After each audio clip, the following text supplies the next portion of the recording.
Alors, on va commencer. Salma Fumazoli, tu as 35 ans, tu es enseignante et j'ai découvert ton histoire en octobre lors d'une rencontre organisée à l'occasion d'Octobre Rose. En avril 2024, tu découvres que tu as une masse au niveau de la poitrine et on t'annonce que c'est un cancer du sein. Tu n'as aucun antécédent familial et tu tombes de haut. Aujourd'hui, on va tenter de répondre à cette question qui est comment apprendre à habiter pleinement le présent quand le futur a vacillé? Comment garder suffisamment de foi dans des situations sur lesquelles on n'a d'apparence plus aucun contrôle? Puis finalement, comment ça nous change et quelles sont les leçons que ces épreuves nous enseignent? Est-ce qu'on a vraiment le contrôle de nos vies ou juste le libre arbitre? Ma première question pour toi, Salma, c'est comment est-ce que tu vas aujourd'hui? Ça va bien, merci. Toujours un petit peu fatiguée, mais ça va bien. Je suis contente. Aujourd'hui, tu fais quoi? Elle ressemble à quoi tes journées, ton quotidien? Alors aujourd'hui, j'ai enfin pu reprendre le travail. Donc mes semaines sont assez rythmées par le travail 12 unités par semaine. Donc ça concerne à peu près la moitié de la semaine. Et puis le reste du temps, j'ai toujours des rendez-vous un peu médicaux pour le suivi et les contrôles. J'ai aussi des rendez-vous avec des logopédistes. C'est un peu le comble pour une enseignante, mais voilà, c'est intéressant d'être de l'autre côté. Et puis sinon, voilà, des moments en famille, entre amis, et puis beaucoup de choses spontanées. Quand tu dis 12 unités, ça veut dire donc des cours de 1 heure. Oui, alors c'est des unités de 50 minutes au primaire. Ah ouais, ok. Oui. Et quand tu dis logopédiste, donc tu y vas? Oui, alors c'est moi qui suis la patiente, exactement. Ah, ok. J'ai dû je dois faire des séances de logopédie suite à ma paralysie faciale que j'ai eue après les traitements. Mhm. Et j'avais perdu l'usage de la moitié de mon visage à gauche. Je pense que ça se voit encore un petit peu à l'écran. Mais j'ai quand même beaucoup récupéré grâce à ces séances et grâce à mes massages que je fais au quotidien. Donc voilà, je suis toujours suivie pour ça, pour mettre toutes les chances de mon côté et récupérer le plus possible. Oui. Avant avril 2024, comment est-ce que tu étais déjà enseignante? Comment tu vivais la vie? Comment tu l'appréhendais? Raconte-moi un peu. Alors, avant avril 2024, j'étais déjà enseignante. C'était ma 8e ou 9e année d'enseignement. Du coup, ouais, je crois la 9e année. Du coup, déjà bien dans le, dans le cursus. Et puis, je travaillais à 100%. J'avais mon petit appartement pas très loin d'ici. Et je croquais la vie à plein dedans. Je faisais beaucoup de choses avec mes amis. Mais c'est vrai que je me mettais beaucoup de pression aussi Ok. par rapport à la société, par rapport aux attentes, par rapport à... Voilà, j'avais aussi pas mal d'appréhension. Cette période de Covid, elle m'a pas... beaucoup apporté de choses positives dans le sens où Ok. ça m'inquiétait plus. Je m'inquiétais beaucoup pour ma santé. Ah ouais? Aussi, oui, pour... Alors, pas par rapport à un cancer ou quoi que Ouais, ce ouais, soit. C'est pour ouais. ça que je suis encore plus tombée des nues quand on me l'a annoncé. Mais plus, j'avais pas envie de tomber malade pour pas faire tomber malade mes parents. Et puis, j'écoutais un petit peu trop toutes ces choses qui se disaient à cette époque. Donc, voilà. Mais ça m'empêchait pas de vivre, de sortir, de croquer la vie à plein dedans, de voir mes amis et tout ça. Donc, au moins, voilà, j'étais une jeune bien dans ses baskets. Et à part ces peurs de... Ben oui, c'est vrai que le Covid, ça a installé un climat un peu anxiogène, Oui. surtout au niveau de la santé. Je trouve totalement, je te rejoins. Mais à part ces inquiétudes, est-ce que tu étais du genre à faire des plans à 10 ans? Est-ce que tu savais à quoi allait ressembler ta vie dans 10 ans? Alors, paradoxalement, je m'imaginais toujours mariée avec des enfants dans la trentaine, hein, ça de toute façon. Mais j'arrivais pas à faire des plans plus que ça. C'était plus un peu comme un rêve qui trottait là dans un coin. Et puis voilà, j'ai jamais vraiment eu des projets et puis vraiment fait des choses dans des cases. Ça, c'est plus mon côté enseignante dans mon activité professionnelle. Oui. Mais de manière générale, dans ma vie, j'ai toujours voilà, cette envie. Mais c'était pas vraiment... Enfin, je mettais pas vraiment des projets derrière. Oui, oui. Et on arrive au mois d'avril 2024. Qu'est-ce qui se passe ce mois-là Alors, c'était quelques semaines avant que j'ai commencé à sentir une masse dans le sein. Et puis, je me suis dit, j'ai porté un peu de lourd. J'étais en vacances avec mon frère. Je suis partie une semaine au Canada. Puis, ma valise était lourde, mon sac aussi. J'étais très fatiguée. Oh, je me suis dit, c'est pas grave, c'est une petite courbature, rien de grave. Et puis, ça avançait un peu dans les jours et je sentais que ça devenait un peu douloureux et de plus en plus dur. Puis là, je me suis dit, alors c'est un kyste, rien de grave non plus. J'en ai parlé avec ma maman. Elle me disait aussi que pour elle, c'était pas forcément très grave, mais que ce serait mieux de prendre rendez-vous quand même pour contrôler. Donc, c'est ce que j'ai fait en me disant, voilà, c'est un kyste, j'ai aucun antécédent, je suis pas du tout dans une population à risque pour le cancer du sein. Donc, je me suis dit, voilà, on y va, ce sera qu'une formalité, et puis au moins, je serai fixée. Alors oui, effectivement, j'ai été fixée assez vite, parce que on m'a annoncé, du coup, le 4 avril 2024, que c'était un cancer du sein, et que c'était un triple négatif. Donc, encore un des cancers qui est les plus rares, disons, même s'il y en a beaucoup, mais c'est pas l'hormonodépendant, c'est pas le génétique. Donc, c'était encore une branche d'un cancer du sein qui vient d'apparaître, entre guillemets, donc assez récent. Et pour lequel on devait absolument attaquer avec l'artillerie lourde, à savoir les chimios, la radiothérapie et l'opération. Ok, donc vraiment, j'imagine le 3 avril, tu as rendez-vous, tu sais que tu as rendez-vous. Oui. Et du 3 au 4, ta vie, ta réalité se transforme complètement. Totalement, oui. Alors, j'ai eu vraiment un appel, en fait, le 4 avril, parce que ma gynéco m'a téléphoné pour me dire que voilà, c'était pas bon, que c'était un cancer du sein. Et elle m'a demandé de venir à l'hôpital le 4 avril. Donc, j'ai vraiment eu l'annonce au téléphone. Et ensuite, j'ai vu ma doctoresse. Le 3 avril, je m'en souviendrai toute ma vie. Je dînais avec des amis parce que c'était les vacances de Pâques.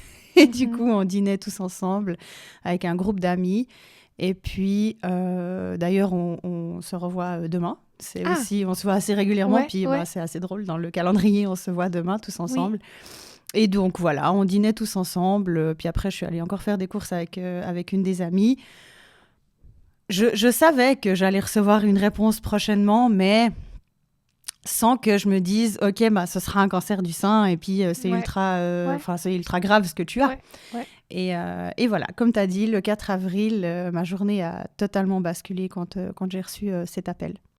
Et comment tu fais à ce moment-là? Parce que moi, par exemple, je suis une personne qui, si je perds ne serait-ce qu'une seconde le contrôle sur l'avenir, mais ça me plonge dans une peur irrationnelle. Oui. Alors, c'est exactement ça, finalement. C'est qu'au moment où j'ai reçu cet appel, moi, j'imaginais que j'allais mourir, qu'il me restait quelques semaines ou voire quelques mois, et puis que voilà. C'est vrai que dans le subconscient et puis dans la manière dont le cancer est amené aussi, de par les séries, les films ou comme ça, généralement, on annonce qu'il a le cancer, et après, il y a des traitements, et malheureusement, les traitements n'ont pas fonctionné, et la personne, elle meurt. Tu as raison. Et on n'a pas vraiment alors, je dis pas que le cancer est positif, loin de là, parce que c'était pas nécessaire, et on le dit avec mes amis que, voilà, pour comprendre certaines choses, effectivement, ça m'a beaucoup appris sur moi et sur énormément de choses dans ma vie, et c'était quand même violent.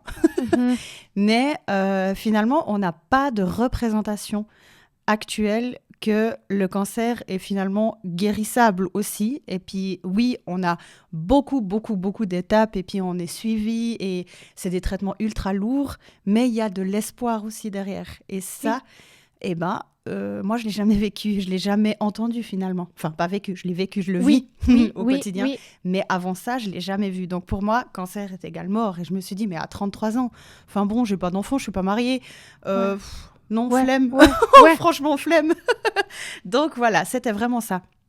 Et après, ben, la perte de contrôle, elle dure plusieurs semaines quand même. Ah ouais? Moi, il m'a fallu 3 semaines pour me dire, OK, maintenant, c'est ton corps, c'est toi qui décides et tu reprends le contrôle. Mais c'est vrai que ces 3 semaines-là où on apprend le diagnostic et ensuite, on a, tous les jours, j'avais 4 à 5 rendez-vous par jour pour aller Mhm. contrôler, faire les scans, aller chez le cardiologue, faire l'IRM cérébral et tout ça pour pouvoir avoir les traitements et qu'ils puissent affiner les protocoles pour moi. C'était épuisant. Ouais. Et en même temps, j'avais plus de contrôle. Je recevais et des lettres et des convocations. Madame, vous êtes attendue tel jour, à telle heure, à tel endroit, etc. Nanani, nanana. Et au final, j'avais plus aucun contrôle. Mais quelque part, le matin, par exemple, du 5 avril, du 6 avril, quand tu... Déjà, est-ce que tu te lèves? Parce que je me dis, je ne vis absolument pas ça, je n'ai jamais vécu et je ne prétends vraiment pas savoir. Mais si tu as plein de rendez-vous, ça te pousse à te Oui. lever. Oh Mais, oui. mais toi, quand tu lèves les yeux dans ton lit, quand tu te réveilles, tu te dis, ben voilà, flemme de se lever ou t'es là, non mais, Le premier matin, je pensais que c'était qu'un mauvais cauchemar, honnêtement. mhm, J'ai eu beaucoup de mal à m'endormir. La soirée, ma meilleure amie avec sa maman, elles habitent juste à côté. Elles sont venues directement quand je les ai appelées pour leur dire. Elles sont venues directement, elles sont parties assez tard pour me soutenir et rester avec moi. Et j'ai eu beaucoup de peine à m'endormir, mhm, ma famille aussi. Et puis finalement, le matin, même si j'étais épuisée, je me suis réveillée, je me suis dit, OK, maintenant c'est le premier jour du reste de ta vie. Et puis, il va falloir aller à ces rendez-vous parce que si tu ne les fais pas, tu vas rester là et puis ça va s'empirer et c'est pas le but en fait. oui, Là, tu peux contrôler quelque chose. Donc, oui, il y a quelques secondes, quelques minutes où tu te dis, oh, flemme, j'ai pas envie. Et puis, c'est assez vite passé dans mon cas. Ça n'a pas toujours été constant, hein. C'est quand même des hauts et des bas. Mais le matin même, j'ai téléphoné à ma directrice, même si c'était pendant les vacances, et je lui ai dit, voilà, écoute, c'est ça, ça, ça. Je ne vais pas revenir à la rentrée. Et voilà. Euh, Dès le début, j'ai eu besoin et j'ai voulu que les gens soient au courant. ok, J'ai pas voulu le cacher. Donc je me suis dit, plus je vais le dire, plus on va pouvoir, entre guillemets, vulgariser la chose, plus les personnes qui traverseront ça, si je peux en inspirer qu'une ou deux, ou je peux oui, essayer oui, d'aider une ou deux personnes, c'est tout ce que j'ai gagné. Puis au moins, ça aura servi à quelque chose aussi. oui, oui. Donc voilà. Donc, tu dis que tu es emportée dans une sorte de tourbillon de rendez-vous, de, de, de check pour mettre au point un plan d'action, Mhm. j'imagine. Mais est-ce que dans cette période de flottement, tu as dit 3 semaines, Oui, dans cette période de flottement, tu lâches prise ou... par moment, oui. Ouais, Par moment, oui, parce que je sais que je peux compter sur ma famille, mon frère et mes parents, et je sais qu'ils me relèveront physiquement parlant. Et c'est arrivé 2 fois dans ces 3 semaines-là où je me suis effondrée après 1 ou 2 rendez-vous. Et du coup, ils ont pu me relever parce que physiquement, ça allait pas et que c'était trop oui, pour moi. oui, Après, je suis quand même quelqu'un de nature très déterminée. Je pense que ça m'a beaucoup aidée aussi. Et du coup, je me suis pas octroyée, mais pas parce que je voulais pas, parce que pour moi, c'était comme ça que je voulais envisager la guérison. Je me suis pas octroyé beaucoup de temps où je me suis dit, oh mon Dieu, regarde ce qui t'arrive, c'est hmm, horrible. Bah oui, c'est horrible, effectivement. Personne n'a envie de vivre ça dans sa vie, encore moins dans la trentaine. Mais de s'apitoyer sur son sort, ça va pas m'aider. Donc, c'est ce que je me répétais un peu régulièrement quand c'était un peu plus difficile certaines journées. oui. Et quand on s'est vu en octobre, tu présentais ton parcours avec Caroline. Oui. Et dans ton énergie, j'ai senti mais tellement de combativité, d'énergie. Et parfois, tu rajoutais un peu d'humour à Oui, ce que tu racontais. Et je me suis dit, mais je me demande si imagine si tu avais été sur YouTube le soir du 4 ou 5, 6 avril, tu avais vu une vidéo d'une personne mhm, comme toi qui parle de son chemin, oui, ben, j'ai l'impression que ça aurait ajouté beaucoup de lumière. tout à fait. Oui, Parce que alors complètement. tout le monde t'écoutait. Enfin, je veux dire, j'ai vraiment senti beaucoup d'inspiration. Oui, oui. Alors c'est vrai que je suis quelqu'un qui utilise beaucoup l'humour dans toute ma vie, avec mes élèves, avec ma famille, de manière générale. Je me prends pas trop au sérieux. Sinon, je trouve qu'on s'ennuie dans la vie. Du coup, je prends beaucoup de choses avec humour. Et puis, en fait, je me suis dit, je ne dois pas me transformer pour ça. Parce que, au final, ben, je vais perdre mes cheveux, je vais perdre mes cils, mes sourcils. Donc, je serai mise à nu, finalement. Donc, autant continuer à être comme je l'ai toujours été. Et puis, si bah, j'ai la phrase d'un ami qui me revient à l'esprit, autant amener un peu le côté fancy du cancer et puis en rigoler parce que finalement, oui, c'est tragique, oui, ça ne se passe pas bien pour certaines personnes et c'est horrible qu'aujourd'hui encore, en 2026, il y a des personnes qui ne peuvent pas s'en sortir à cause de leur cancer, mais ça n'est pas la réalité de tous les cancers et heureusement, il faut qu'on puisse mettre aussi la lumière sur le côté un peu plus positif. Oui. Et comme tu disais, un peu plus de lumière dans toute cette obscurité parce que finalement, bah, plus on en parle, plus les gens peuvent aussi s'identifier à ce qu'on vit et puis nous poser des questions, on peut échanger et c'est beaucoup plus enrichissant comme pour tout dans la vie Oui. que de rester dans son coin puis dire « Ah non, mon Dieu, j'ai pas envie d'en parler ». Oui. Et je respecte totalement Oui, les personnes oui. qui sont pas prêtes à en parler. C'est tout en leur honneur aussi parce qu'elles respectent aussi leurs besoins. Mais le mien, c'était d'en parler et puis d'être totalement transparente et ouverte. Oui. Tu arrives dans ce nouveau monde, dans cette nouvelle réalité, j'imagine peut-être avec tes valises, etc. Quel genre de rencontres tu fais? Quels sont tes premiers souvenirs, les premières choses qui te marquent, les premières choses qui te poussent? Raconte-moi un peu. Les premières choses qui marquent, c'est vraiment cet environnement hospitalier. Alors, j'ai travaillé à l'hôpital pendant mes études pour le nettoyage, donc il n'est pas totalement inconnu.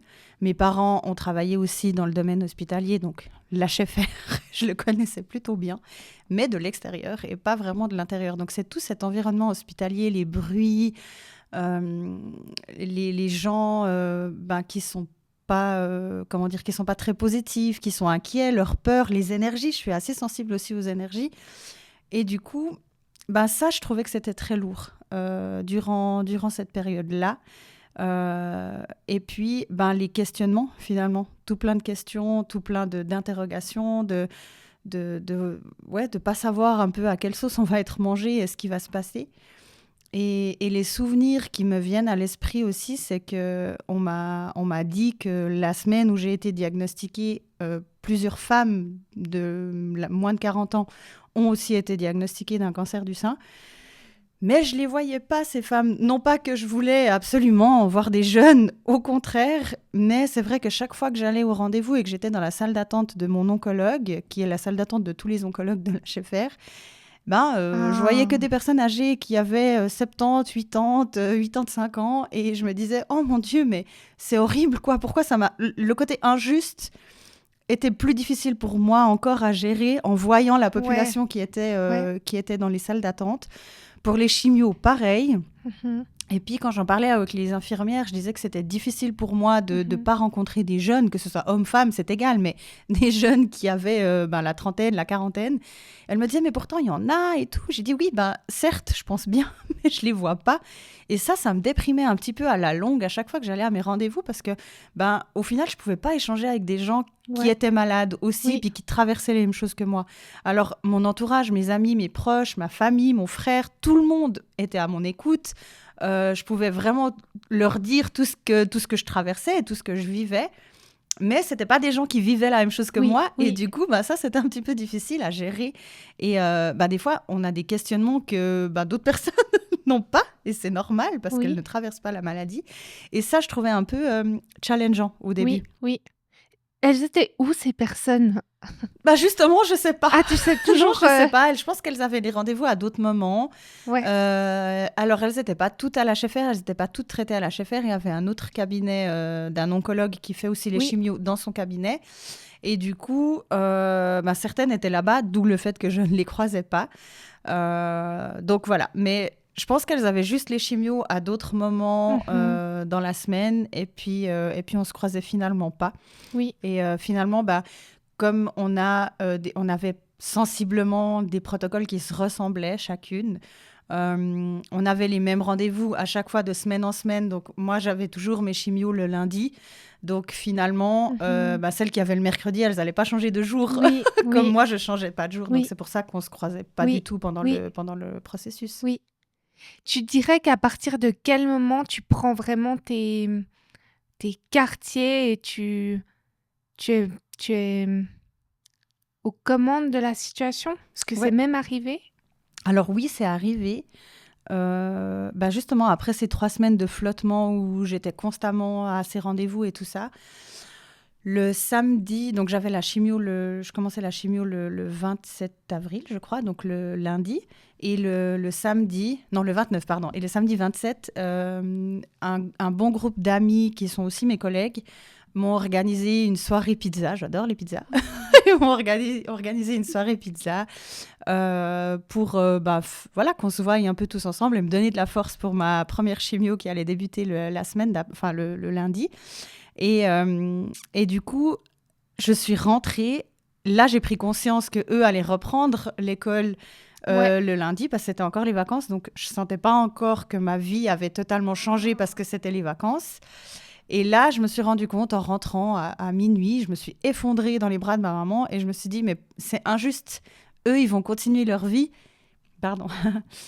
Et moi, en fait, pas qu'elle s'arrête, mais elle prend un autre tournant. Oui. Et c'est là que j'ai pris conscience et je me suis dit, OK, 6 mois, c'est quoi dans toute une vie? C'est rien du tout. Donc, tu vas tu vas te mettre un petit coup aux fesses, pardon, et puis ça va le faire. Ça va le faire. Tu prends maintenant toutes les choses de ton côté et puis voilà. C'est 6 mois, voire une année dans une vie et puis après, ça va bien se passer. La promesse, c'était 6 mois, donc 6 mois de chimio. Oui. Et ensuite, tu pouvais reprendre gentiment. Alors, pas encore reprendre le travail, mais il y avait d'abord 3 mois de chimio toutes les 3 semaines et après 3 mois de chimio toutes les semaines. Mhm. Donc, la deuxième partie était bien plus corsée que Ouais. la première.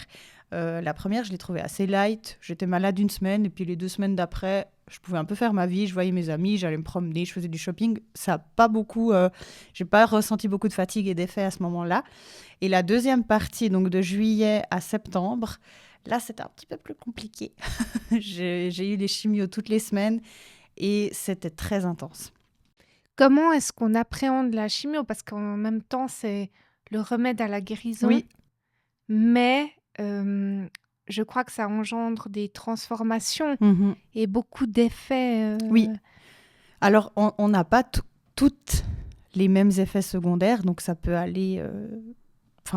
le panel d'effets secondaires est assez important, mais ça peut aller des nausées, des vomissements à des aphtes dans la bouche. Donc manger, on n'a plus envie de manger finalement parce que ça Ouais. fait tellement mal qu'on n'a plus de plaisir à manger. Les changements de goût aussi. L'essoufflement, parce que ça touche beaucoup le côté cardiaque. Voilà, ça peut vraiment avoir beaucoup d'effets secondaires, les chimios. Forcément, la perte des cheveux, des poils, donc la peau ultra sensible, très sèche. Oui, ça change, ça fait beaucoup de transformations dans le corps. Il y a plus ou moins de rapidité pour récupérer des effets secondaires de la chimio, un peu plus que de l'immunothérapie, justement.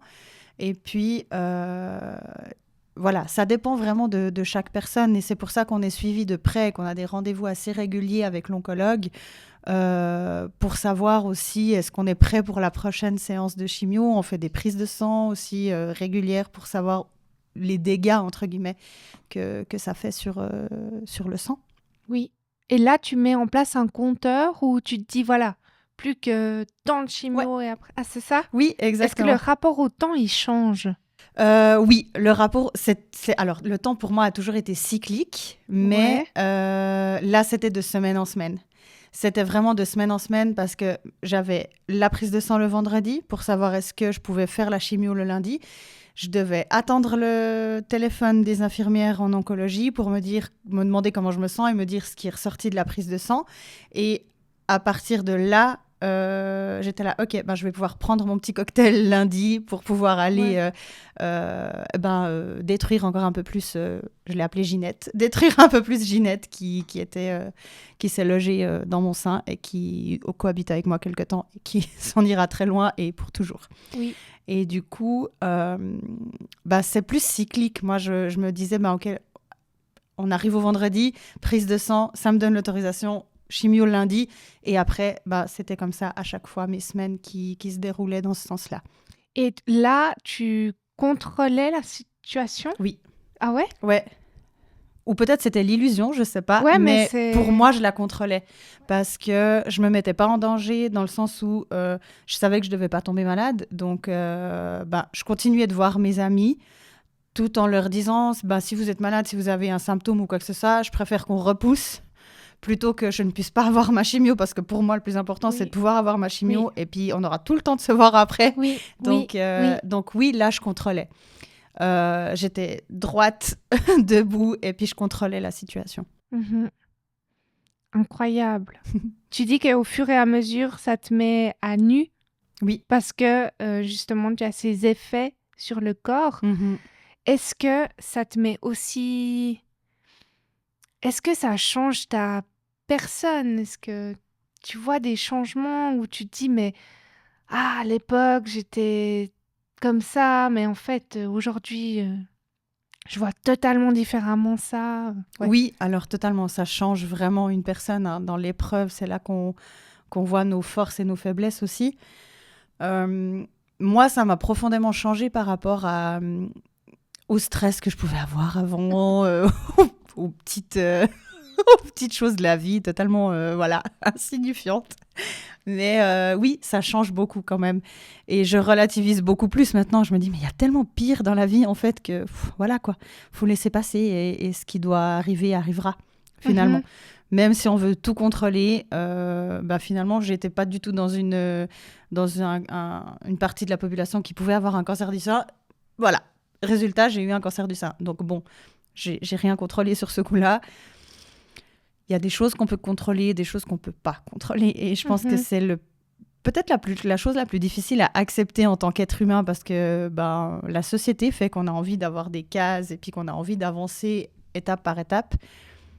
Mais finalement, des fois, ça sert à rien de trop se projeter. Puis c'est important de vivre le moment présent. Oui, oui. Tu penses qu'avant, tu vivais le moment présent? Non? Non. Je pense pas. Je pense pas et j'avais souvent l'impression, on en parlait avec des amis, ou me dire, je suis dans un quai de gare et puis je vois le train passer et puis au final, c'est le train de la vie puis moi, je suis là. Et puis j'avance pas. À certaines périodes, je me disais, mais c'est fou, tout le monde avance puis moi, j'avance pas. Et puis maintenant, c'est pas du tout... c'est loin derrière. Ouais. C'était la Salma avant le 4 avril.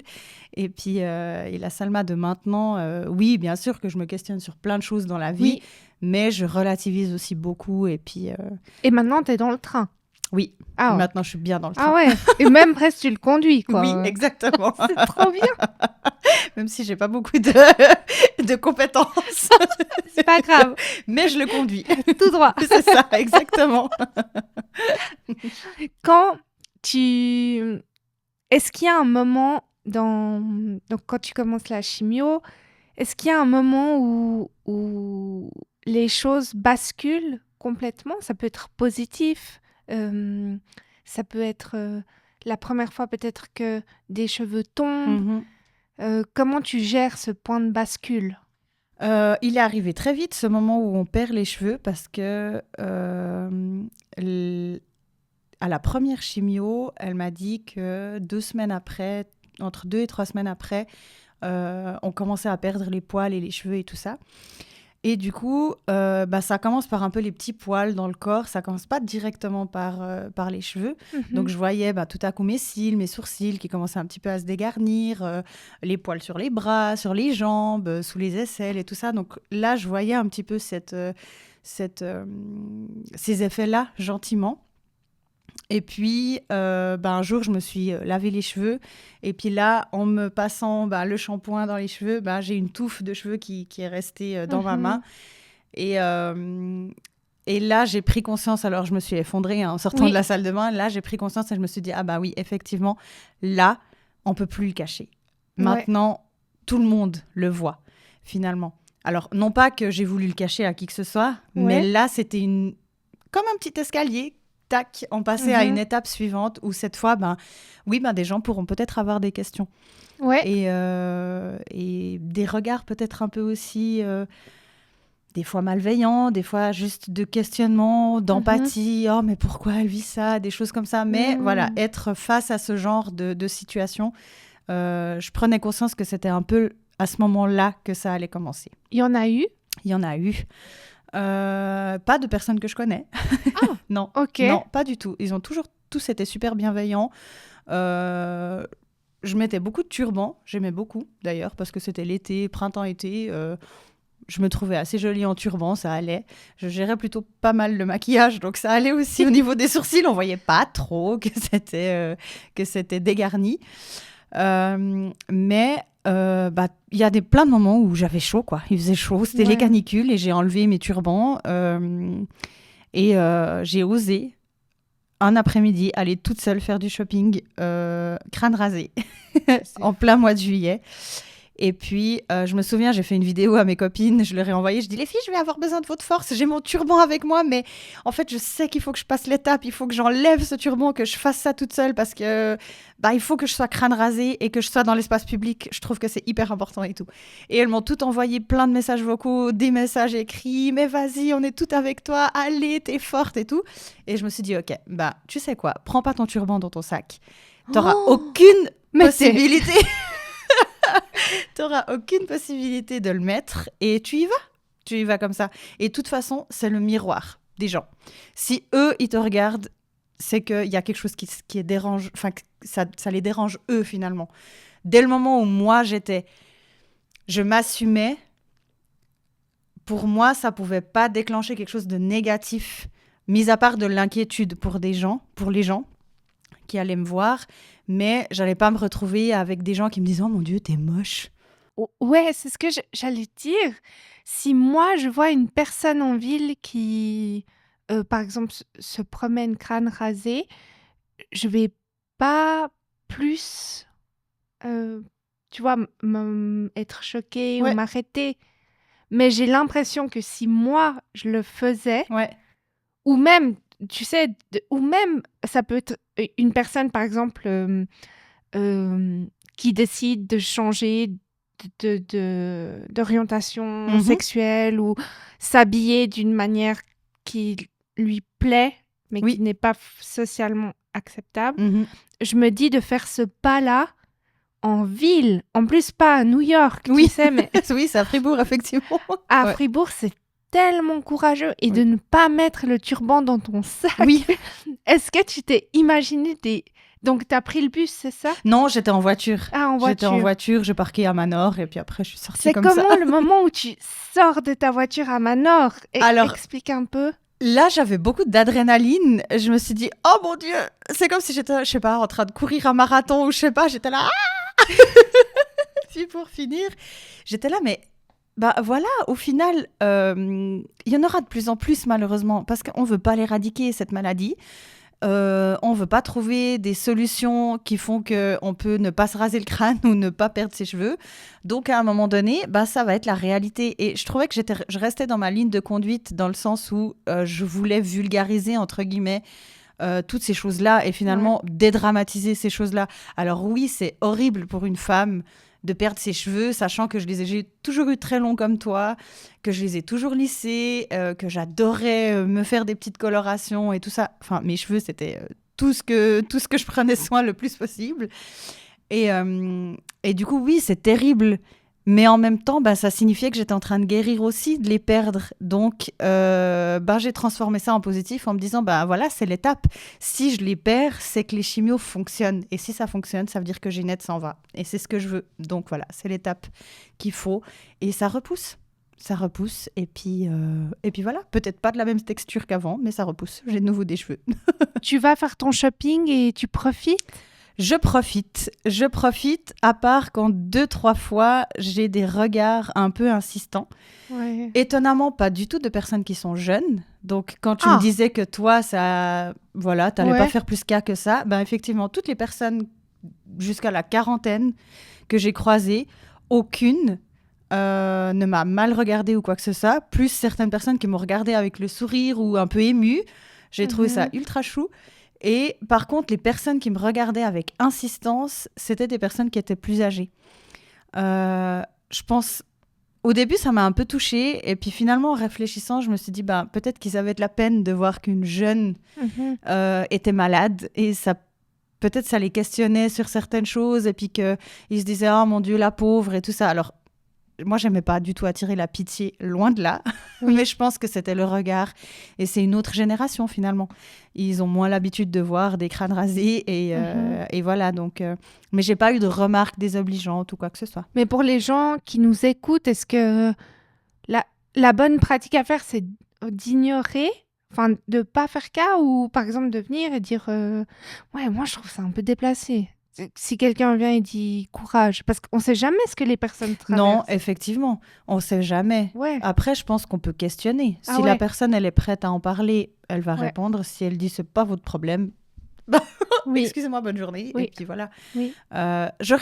Je pense que j'aurais bien aimé que quelqu'un vienne me parler et me dira, je sais pas, tu dégages quelque chose, je voulais savoir, est-ce que tu es malade, est-ce que tu as quelque chose, etc. Et puis, j'aurais été hyper ouverte d'en parler, en fait, avec la personne. Mais voilà, après, c'est comme ça. Dans ces étapes, les 6 mois, c'est cool? C'est intense. C'est intense. C'est intense. Ouais. Les 3 premiers mois, ça va. Les 3 premiers mois, franchement, j'ai pas tellement vu passer, vu que c'était plus espacé. Les 3 mois suivants, c'était vraiment intense. J'ai continué de vivre plutôt assez, de manière normale. Mon oncle était venu du Maroc, mon autre oncle du Canada avec sa fille. Donc, on a eu pas mal de visites aussi. On a pu sortir, profiter. Alors, j'avais pas le droit de m'exposer au soleil pour éviter les brûlures et puis les marques sur la peau. Mais je sortais avec eux, j'allais à l'ombre et je faisais toujours à mon rythme aussi. Et j'osais un peu plus dire, non mais là, aujourd'hui, je suis fatiguée. Moi, je vais rester à la maison. Oui. Et vous pouvez faire ce que vous voulez. Et au final, souvent, on trouvait des solutions pour qu'on fasse des choses tous ensemble. Et puis, si eux voulaient sortir un peu l'après-midi, moi, je profitais pour faire une sieste. Et après, le soir, on allait au resto ou bien on faisait une soirée à la maison. Et puis, j'ai passé énormément de temps en famille et entre amis. Et c'est vraiment ce qui m'a beaucoup, beaucoup aidée dans cette période-là. Est-ce qu'au terme des 6 mois, tu as des résultats?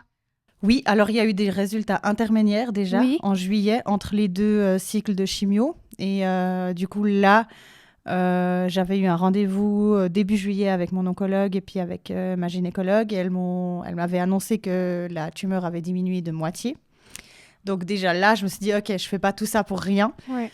Et puis, ça m'a donné beaucoup de force pour la suite, pour les 3 prochains mois. Et puis ensuite, une fois que je suis arrivée à cette fameuse dernière date de chimio, donc le 7 octobre, là, j'ai mes amies qui sont venues, certaines qui sont venues à l'hôpital avec une petite banderole, avec un bouquet de fleurs et puis une petite surprise pour me dire, OK, tu coupes cette banderole de la dernière chimio. Trop beau. C'était trop cool, ouais. Et puis j'ai fait cette dernière chimio le 7 octobre.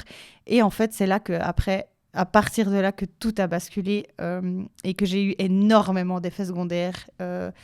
En fait, j'ai été beaucoup plus malade depuis le 7 octobre jusqu'à janvier 2025 que du 4 avril au 7 octobre. Ça, c'est comment? C'était prévu? Tu t'y attendais? Pas du tout. Ah ouais? Non, je m'y attendais pas du tout. Je devais avoir 3 semaines de répit après tous ces traitements avant de faire la tumorectomie fin octobre. Mhm.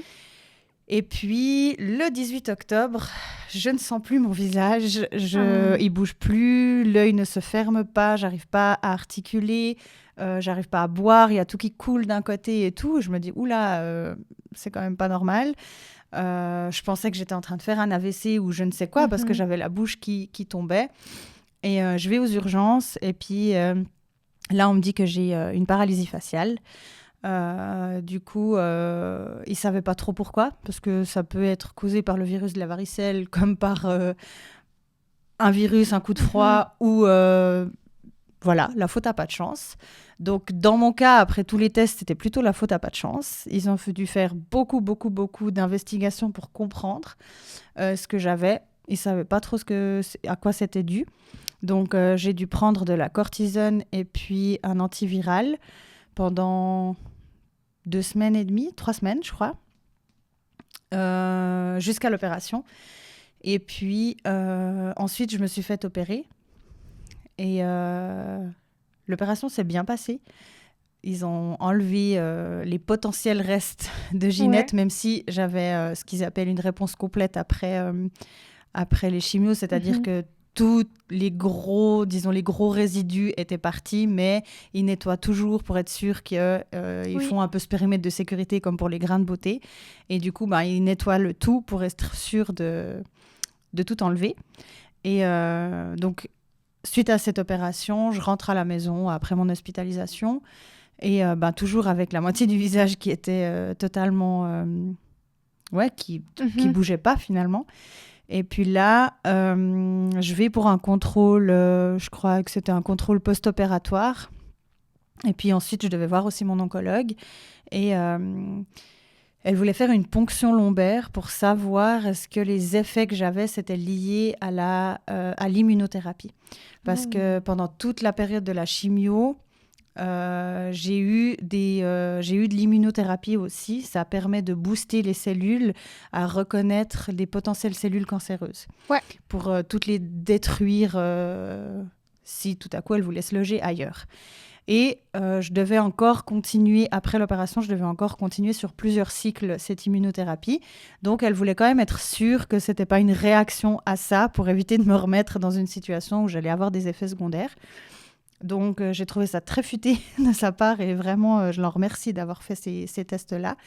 Donc, je devais aller faire une ponction lombaire à l'hôpital, rentrer juste après. Et en fait, non. J'ai dû être hospitalisée parce qu'ils ont découvert avant de faire cette ponction, donc je n'ai pas pu la faire finalement. Ah. Ils ont découvert que je ne coagulais pas. Donc, c'était hyper dangereux. C'est-à-dire que mon sang, il était trop liquide. Et puis, ça pouvait avoir des effets secondaires assez importants. Donc, ils voulaient que je reste à l'hôpital. Et je me suis dit, bon, OK, on est un lundi ou mardi, je crois. D'ici mercredi, jeudi, je suis dehors. Non, j'ai fait 2 semaines d'hospitalisation. Ça a été atroce, vraiment. Franchement, les 6 mois de chimio à côté, si je peux me permettre l'expression, c'était du pipi de chat à côté de ce que j'ai vécu après les chimios. Vraiment. Ça a été ultra violent. Mais parce que je pense que je m'y attendais pas et parce que je me disais à chaque fois, là, tu auras du répit, là, tu pourras enfin te reposer et ensuite, tu auras l'opération, ok, mais c'est que l'histoire de 3 jours d'hospitalisation et tu pourras de nouveau te reposer et après, tu auras la radiothérapie. Et du coup, je me disais, ok, j'aurai des moments de répit. Et au final, tout s'est enchaîné depuis le 7 octobre jusqu'à mi-janvier. En fait, c'est comme si tu te prépares, enfin, tu fais ton marathon, tu donnes tout. Et au terme du marathon, on te dit « Ah, mais il y a encore... Il y a encore 35 km ou quelque chose comme ça, montagne, où tu dois grimper une montagne, exactement. Comment tu trouves la force? Là, tu t'appuies sur quoi, honnêtement? Ma foi. La foi, la résilience et ma famille. Vraiment. J'ai demandé de l'aide de tout le monde, vraiment mes amis, ma famille, tout le monde. Je leur ai dit, là, je vais vraiment avoir besoin de vous. Alors, autant je leur ai dit la même chose le 4 avril en téléphonant à ceux à qui j'ai voulu téléphoner. Je leur ai dit, là, 6 mois, j'aurai besoin de vous parce que voilà. Mais après cette chimio, je leur ai dit, mais à un moment donné, peut-être que je ne pourrais pas vous voir parce que ça me met en danger vu que mon système immunitaire est totalement affaibli. Mais j'aurais besoin de votre force autrement. Et ils sont choux. J'ai des amis qui m'ont fait un calendrier de l'Avent parce qu'ils savent que j'adore Noël et la période de l'Avent. Je suis née en décembre, mon frère est né fin novembre. J'adore cette période, vraiment, c'est ma passion. Et du coup, ils sont venus m'amener le samedi matin avant d'être hospitalisée. Ils sont venus m'amener mon calendrier de l'Avent, puis je pouvais ouvrir mes petits sachets chaque jour. Donc ma maman m'a amené, pour les 2 semaines, me les a amenés à l'hôpital. Et puis... par exemple, pendant les chimios, d'autres amis m'avaient fait une lettre pour chaque chimio. Donc, je pouvais ouvrir chaque lundi où j'allais à ma chimio, j'ouvrais la lettre. Puis, ça me rappelait des souvenirs positifs et heureux avec elle.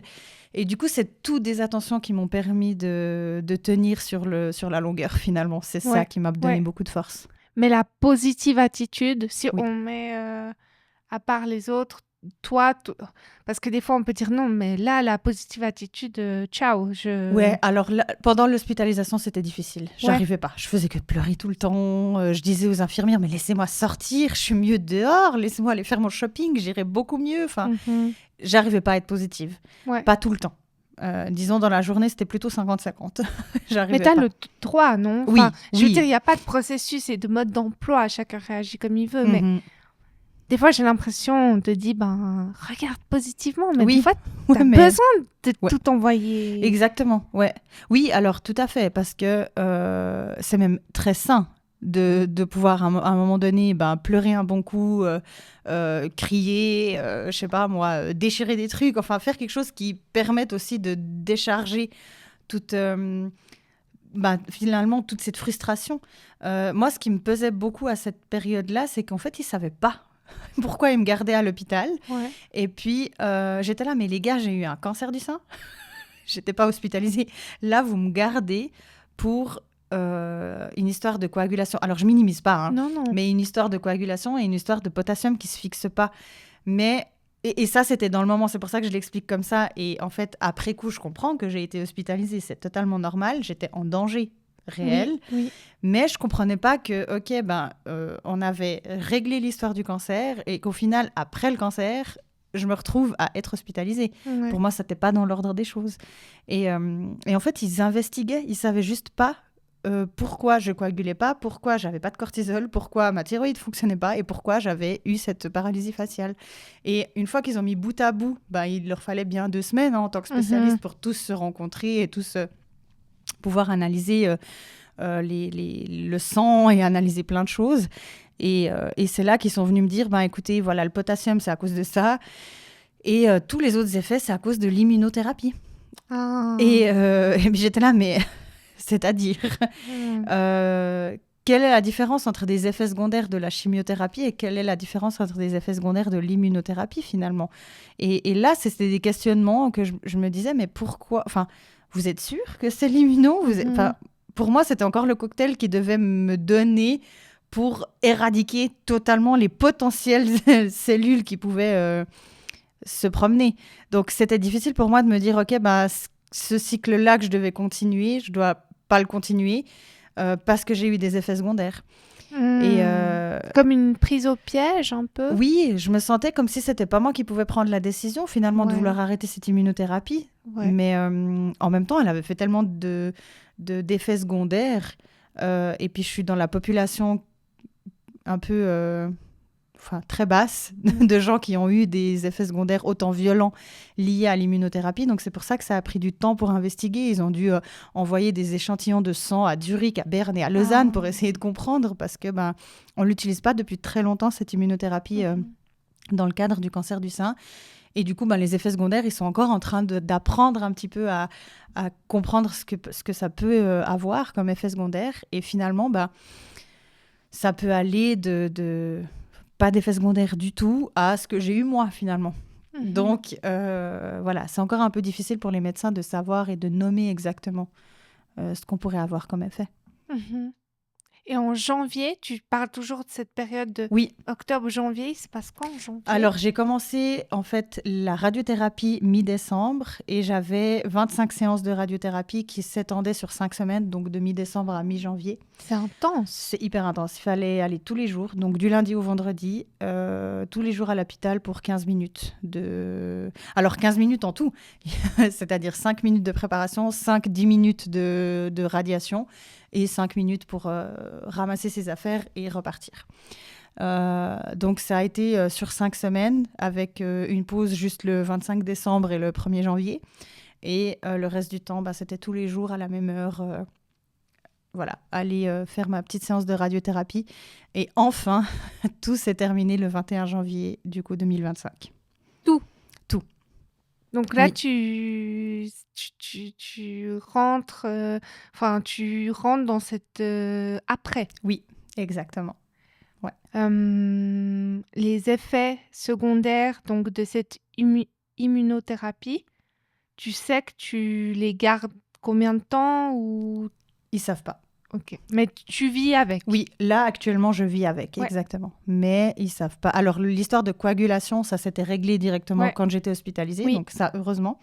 Mais le cortisol qui se produit pas, et puis la glande thyroïde qui fonctionne pas correctement, et la paralysie faciale, c'est encore des effets qui restent.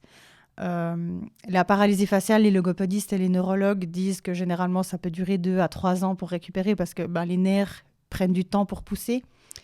Pour le reste, ils ne savent pas trop si c'est irréversible ou non. A priori, il serait plutôt à dire que ce sera toute ma vie comme ça. Ce qui a été très, très difficile pour moi de l'accepter parce que je n'avais pas envie de... pas produire de cortisol, quoi. Enfin, je veux dire, c'est l'hormone du stress et puis c'est hyper important. Donc, je me disais, à la limite, la thyroïde, c'est un petit comprimé par jour. Voilà, si je l'oublie, c'est pas trop grave. Par contre, la dose d'hydrocortisone, si je l'oublie, je peux rien faire. Je peux vraiment rien faire et c'est dangereux pour moi. Donc, ça, j'ai pas envie, finalement, parce que je dois tout le temps me poser des questions et je suis quelqu'un qui réfléchit beaucoup et qui est très attentive aux signaux de mon corps aussi. Et je me pose beaucoup de questions avec cette hydrocortisone parce que finalement, c'est quelque chose qui est nouveau, une nouvelle dimension dans ma vie que je n'avais pas du tout avant. Et puis, où je dois savoir à quel moment je dois doubler ou tripler la dose, à quel moment est-ce que je peux rester dans la dose normale, est-ce que... Enfin voilà, puis c'est tout des questionnements et des choses que j'avais pas envie de vivre en fait parce que j'ai rien demandé. Et voilà, donc ça a été difficile quand même. Ça a été difficile bien une année, hein. Je pense que ça fait à peine 2-3 semaines maintenant que je me dis ok, voilà, ma foi c'est comme ça, puis on verra bien si ça va passer. Ouais. Parce que j'ai l'impression quand même que ça a été hyper rapide. Oui. Entre l'annonce et le 21 janvier 2025, c'est moins d'1 an. Oui, c'est moins d'1 an, ouais, totalement. Est-ce que toi, tu pensais que après la chimio, après tout, t'allais redevenir comme avant? Oui. Ah ouais? Ouais. Moi, je pensais, et c'est ça qui, pour moi et pour plein d'autres personnes qui traversent ça, on n'est pas prête pour l'après. Personne nous prépare pour l'après, finalement. Parce qu'on est dans l'urgence. Quand on l'apprend, quand les médecins se mettent tous les spécialistes se mettent dans la situation, on est dans l'urgence, ce qui est absolument normal parce que c'est la vie, c'est la survie. On doit guérir et c'est hyper important. Mais la rémission et l'après, personne n'est préparé pour ça. Et il commence à peine à en parler maintenant un peu. C'est ultra violent. Honnêtement, parce que moi, je pensais que j'allais être comme avant, mais finalement, l'entourage aussi. Finalement, une fois qu'on guérit, une fois qu'on a les cheveux qui repoussent, une fois que les rendez-vous s'espacent, c'est un peu comme si on est lâché dans le vide, finalement, que ce soit par le côté médical. Non pas que c'est leur intention, loin de là, c'est que ça signifie qu'on est en train de guérir et qu'on a guéri, donc c'est plutôt une bonne nouvelle. Mais... on avait des rendez-vous toutes les semaines. On allait à l'hôpital 2 à 3 fois par semaine, des fois. Et du coup, c'était quelque chose qui faisait partie de notre quotidien. Et là, plouf, tout à coup, on doit aller plus qu'une fois tous les 2-3 mois. Et après, en espace, à 4, 5, 6 mois. Et du coup, on est dans cette un peu faille spatio-temporelle parce que finalement, ça fera à jamais partie de nous. On y pense tous les jours. Des jours plus souvent que d'autres, plus intensément que d'autres, mais ça fait partie de nous. Et voilà. Sauf que le quotidien fait que le moins de personnes possible se rend compte qu'on est toujours dans cette guérison. C'est plus une guérison médicale, mais c'est une guérison mentale, finalement, et psychologique. Parce moi, je me suis rendu compte de ce qui s'est passé après ça. Mhm. En fait, après Mhm. tout ce qui s'est passé, je me suis dit, oh mon Dieu, mais t'imagines, t'as eu un cancer du sein, quoi. T'as eu des Mhm. chimios, t'as eu des radiothérapies. Enfin, est-ce que tu te rends compte de la violence de ce que t'as vécu en 8 mois? Mhm. Et c'est par après, parce que on a plus de pauses, plus de temps pour réfléchir, Oui, moins de rendez-vous, on est moins sollicité. c'est ce que j'allais te dire. Il y a un espace vide qui se crée. Oui, Et ben moi, naïvement, je penserais, ben vas-y, ben je vais m'inscrire à un cours de hip-hop oui, parce que tu vois, je vais revivre. Voilà, c'est bon. exactement. Mais Ouais. en fait, toi, tu penses que la guérison, elle dure toujours? Je pense, non, pas toujours. Je pense que c'est une période. Ok. Pour moi, qui aime bien les délais, je pense que c'est sur une période. Moi, à mon avis, ça doit durer 3 à 5 ans. Et puis après, je pense que le cerveau humain fait qu'on prend plus de recul par rapport à ça. Ça reste quelque chose qu'on a vécu, Mhm. une épreuve de la vie qu'on a vécue, mais pour moi, on continue de faire avec. Et je pense pas qu'on guérisse pendant toute la vie. J'espère pas. Mhm. J'aimerais bien mettre un peu ça de côté des fois. Oui. Comment toi tu gères ton après? Quelle est ta nouvelle réalité? Est-ce que tu t'es créé un autre cercle d'amis en plus des amis géniaux que tu as? Oui. Heu, Comment tu fais? Et comment aussi nous, la société, elle peut faire pour prendre en considération les gens qui ont traversé ce genre d'épreuve? Alors moi, j'ai heureusement beaucoup de chance avec les personnes qui m'entourent. Donc elles sont restées tout au long. Par exemple, je pense à ma meilleure amie justement qui elle habitait à Los Angeles. Donc elle n'avait pas pu rentrer. Enfin, quand j'ai appris, elle était là. Donc elle a repoussé son retour parce qu'elle devait repartir 2, 3 jours après. Elle a repoussé son retour pour rester et venir à certains rendez-vous avec moi. Mais c'est vrai que pendant toute cette période, on se téléphonait, même avec le décalage horaire, on se téléphonait, on se faisait des podcasts, comme je te disais avant, on se Oui. faisait des messages vocaux de 15 minutes pour s'expliquer les choses de la vie. Je lui envoyais en fait à chaque moment, je lui envoyais une photo de moi ou une vidéo de moi à chaque fois que j'avais un rendez-vous, à chaque fois que j'avais une étape importante. Donc, ce fil rouge-là, je l'ai gardé finalement, que ce soit avec elle ou avec les autres amis aussi, ou avec ma famille, mon frère, et puis mes parents aussi. Et puis, donc ça, c'est bien resté. Et puis, j'ai eu la chance de rencontrer sur mon chemin d'autres femmes qui ont traversé des cancers du sein ou d'autres cancers, grâce à l'endroit où je fais mes ongles pour les protéger, justement. Et puis aussi grâce à l'association Éclat de vie. Et du coup, on a un petit groupe aussi où on prend des nouvelles de chacune assez régulièrement. Il y a des apéros qui sont organisés aussi assez régulièrement, juste pour se voir. Et puis, en fait, déposer les choses qu'on vit, chacune de Oui. notre côté. Et puis, les deux mots, je comprends ou je te comprends, finalement, ils prennent tout un sens quand on est avec ces personnes-là, parce Mmh. qu'effectivement, elles nous comprennent. Oui, On se comprend entre nous parce qu'on traverse et on a oui. traversé les mêmes choses. Et oui, alors là, mon quotidien, il est un peu rythmé par ça aussi, Mmh. par ces nouvelles rencontres, tout en restant dans un équilibre aussi avec les personnes qui sont et qui ont été là depuis le début. Oui. Quand vous vous rencontrez, vous avez ce point commun d'avoir traversé, une épreuve, la maladie. Mhm. Est-ce que vous parlez du passé? Alors tu as dit aussi du présent, Oui, mais est-ce que vous parlez aussi du futur, de vos oui. vacances, je sais pas où, de vos plans, Oui, alors on parle vraiment de tout. Au début, quand on a commencé à se rencontrer, on parlait beaucoup du passé, de ce qu'on a traversé, pour apprendre à nous connaître justement, puis pour savoir un petit peu les vécus de chacune.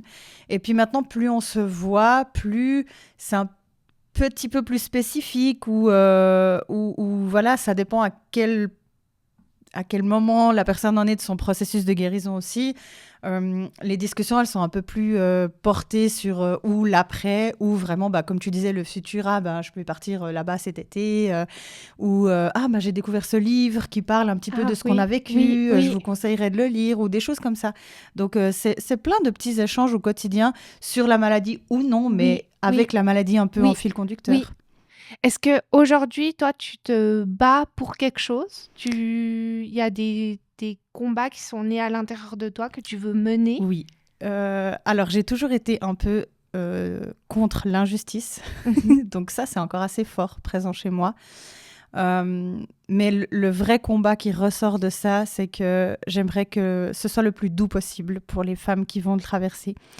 Et si je peux être une marraine, si je peux inspirer quelqu'un, si je peux être présente pour quelqu'un, c'est quelque chose qui me comblerait énormément, parce que dans cet après, pour répondre aussi un petit peu à ce que tu me demandais avant, j'étais beaucoup dans la recherche de mais quels effets ça fait quand les cheveux ils repoussent. Est-ce que c'est normal que ça me gratte ? Est-ce que c'est normal que j'ai des boutons sur la peau quand les poils repoussent et tout ?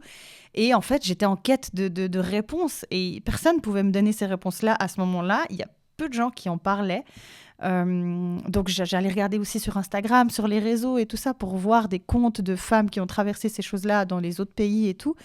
Et aujourd'hui, avec aussi mon deuxième compte Instagram, j'aimerais témoigner, ne serait-ce que pour aider un peu, et puis pour dire oui, c'est violent, mais il y a aussi du bon qui peut ressortir, et surtout il y a la lumière au bout du tunnel.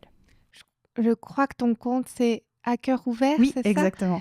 Aujourd'hui, c'est un compte, mais est-ce que tu as une volonté de transformer en quelque chose Je sais pas trop encore. Je me suis dit, pour le moment, j'ouvre un compte comme ça, et pourquoi pas peut-être faire quelque chose d'autre plus tard, peut-être aussi avec l'association Éclat de Vie. Oui. J'aimerais qu'on puisse aussi aller un petit peu dire quels sont nos besoins et qu'est-ce qu'on a rencontré nous comme difficultés, pour éviter que les personnes les traversent aussi, parce que pour moi, on évolue durant toute la vie, et puis finalement les protocoles évoluent aussi, mais l'après, on doit vraiment le soigner, et ça, c'est ce qui m'a beaucoup manqué. Alors j'ai été soutenue médicalement, psychologiquement et tout ça pendant toute la période où j'étais en traitement, mais l'après, j'ai beaucoup plus pleuré pendant l'après que pendant pendant tous les traitements, et je trouve que ça, on doit pouvoir...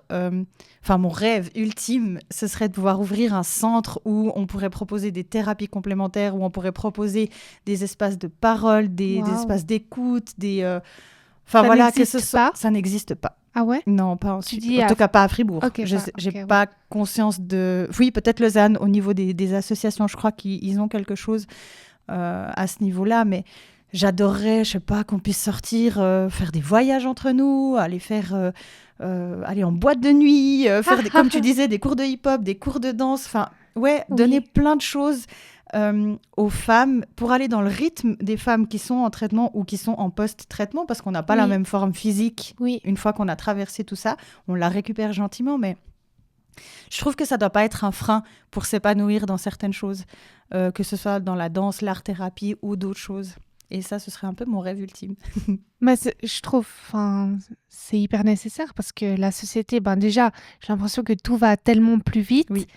Et toi, pendant cet instant où voilà, les choses ont changé, où ta réalité a changé, le rythme de la société ne t'a pas attendu. Non. Et donc, tu dois réintégrer comme si tu devais prendre un TGV qui est déjà en train de rouler, en fait. Exactement. On parlait de train, c'est exactement ça. C'est exactement ça. Oui. Ouais, ce serait vraiment nécessaire. Oui, c'est vraiment ce qui manque, je trouve, ici à Fribourg, c'est de pouvoir centraliser ces choses-là. Finalement, oui, on a le centre du sein, ils l'appellent comme ça, comme le centre de la prostate ou des choses comme ça, qui s'intéressent et qui travaillent autour du cancer du sein.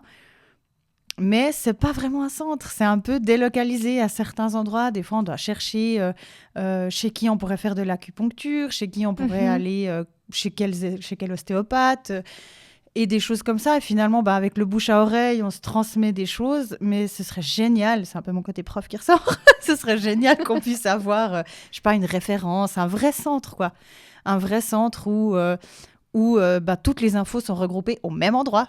Et ça, ce Oui, serait top. oui, Et oui, peut-être que les jeunes femmes qui sont touchées par ça se retrouveraient que entre elles, finalement, oui. et pas avec des personnes âgées qui ont un cancer du pancréas ou du côlon ou je sais pas quoi. Oui, Puis les réalités sont pas les mêmes. Les cancers sont tout autant violents, les traitements aussi, mais les réalités sont pas les mêmes. Le cancer du sein touche tout ce qui est féminité mhm, et tout ce qui est lié à la féminité et tout ce qui est à la femme. Donc, on peut pas vraiment avoir les mêmes discussions que quelqu'un qui a un cancer du côlon finalement, ou du oui, pancréas, ou des oui, choses comme ça. Non pas que je veux minimiser, mais je prends vraiment la oui, oui. différence homme-femme dans ce cadre-là, ou la prostate ou autre. Et finalement, c'est quelque chose que je pense on pourrait faire Oui. autour de ça.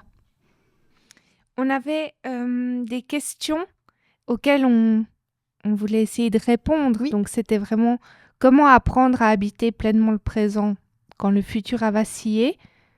Est-ce que tu as une réponse pour ça? J'ai pas vraiment une réponse, mais j'aurais envie de dire que c'est important c'est important d'avoir des projets et des envies dans la vie, mais c'est très important de vivre le moment présent parce que une fois qu'il est passé, on peut plus rien en faire. Et ça, c'est quelque chose que moi je retiens en tout cas de toute cette période, c'est de me dire ok ouais, essaye de prendre un petit peu, faire un pas en arrière et puis juste vivre le moment que tu es en train de vivre maintenant, et ce qui se passera demain ou dans 10 ans, c'est demain ou dans 10 ans. Mhm. Comment garder suffisamment de foi dans des situations sur lesquelles on n'a d'apparence plus aucun contrôle? Je pense que la lecture, la spiritualité, c'est hyper important. Le partage aussi, l'échange avec les gens, ça permet de bousculer un petit peu nos manières de réfléchir, nos manières de voir les choses. Et peut-être ce qui était une certitude pour nous ne l'est pas forcément pour une autre personne, et Mhm. inversement. Mhm. Et du coup, je trouve important de pouvoir avoir ces échanges-là avec les gens. Ça nous permet de construire aussi notre résilience et puis notre manière d'appréhender certaines étapes. Oui. Et finalement, comment ça nous change? Quelles sont les leçons que ces épreuves nous enseignent? A-t-on vraiment le contrôle de nos vies ou juste le libre arbitre? Alors, on n'a pas de contrôle dans nos vies, je pense. Non? Je pense que c'est une illusion. On peut avoir le contrôle sur, en tout cas sur la santé. On peut faire en sorte de peut-être pas fumer ou boire modérément ou des choses comme ça.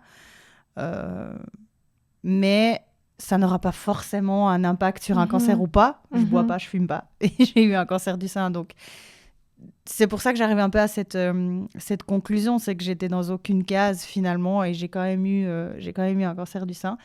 Oui, c'est important de faire attention à sa santé et puis de faire des choses en prévention. Ça, j'en suis absolument convaincue. Mais je suis pas sûre qu'on ait le contrôle sur tout ce qu'on voudrait avoir comme contrôle sur la vie. Finalement, elle est imprévisible. On ne sait pas jusqu'à quand on va vivre, on ne sait pas ce qu'on va traverser comme épreuve, on n'en a aucune idée. Et heureusement d'un côté, parce que si on savait déjà, ce serait pas fun. Mais pour moi, oui, on a le contrôle sur la profession qu'on a envie d'exercer, si on a envie de se marier avec une personne ou avec une autre, se mettre en couple avec telle personne, sur son orientation à un moment donné sexuelle ou des choses comme ça. Mais on n'a pas vraiment de contrôle sur tout le reste. Je pense qu'on est influencé par la société et par tout ce qui est autour de nous. Est-ce que tu te dis, c'est des choses que j'ai entendues, c'est ce cancer m'est arrivé parce que je devais apprendre ta. Oui, alors je pense Ah ouais? effectivement qu'il n'est pas arrivé par hasard. J'ai toujours dit que c'était pas nécessaire, mais effectivement, oui, on apprend de toute façon quelque chose de ce genre d'épreuve et de la maladie. Je pense qu'il est arrivé pour me dire il faut lever le pied. Peut-être que tu vas un peu droit dans le mur comme ça. C'est vrai que j'allais tout droit, vraiment dans le TGV des fois. Et je pense qu'il est arrivé pour me dire écoute Salma, lève le pied, vis le moment présent un peu plus, habite-le un peu plus, et puis et tu verras, ça ira tout autant bien. Oui. Et dernière question, c'est imagine on est le matin du 5 avril 2024 Et toi, tu es aujourd'hui dans cette locomotive que tu conduis et il y a la Salma du 5 avril 2024 qui est au quai de gare. Qu'est-ce que tu lui dis? Je lui dis monte, allez, c'est le moment de, c'est le moment de prendre les commandes de ton TGV. Ça va être compliqué, mais vas-y. Je pense que c'est ça que je garderai. Ouais. Est-ce que tu aimerais rajouter quelque chose? Non, mis à part te remercier de m'avoir laissé la parole et de m'avoir, d'être autant bienveillante et de m'avoir donné la chance d'apparaître dans ton podcast. Merci à toi et je vais noter de toute façon toutes tes infos. Est-ce Mhm. qu'on te retrouve quelque part bientôt? Non, je crois pas. Attends. Non, Ok. non, pas tout bientôt, non. Je noterai tes infos. Oui, Si aussi on peut te contacter. oui, Je te avec grand demanderai- plaisir. Oui. Ok. Alors, soit sur mon compte privé, soit sur mon compte public. Oui. Sur les deux, il n'y a pas de souci, ou par téléphone, enfin, égal. Oui. Je suis dispo vraiment pour discuter, échanger avec grand plaisir. Salma, merci infiniment. Merci à toi. Quels sont tes plus grands espoirs pour demain? Être heureuse? Je dirais être heureuse et simplement vivre, profiter de la vie. Merci beaucoup. Merci à toi. Ciao. Ciao, ciao.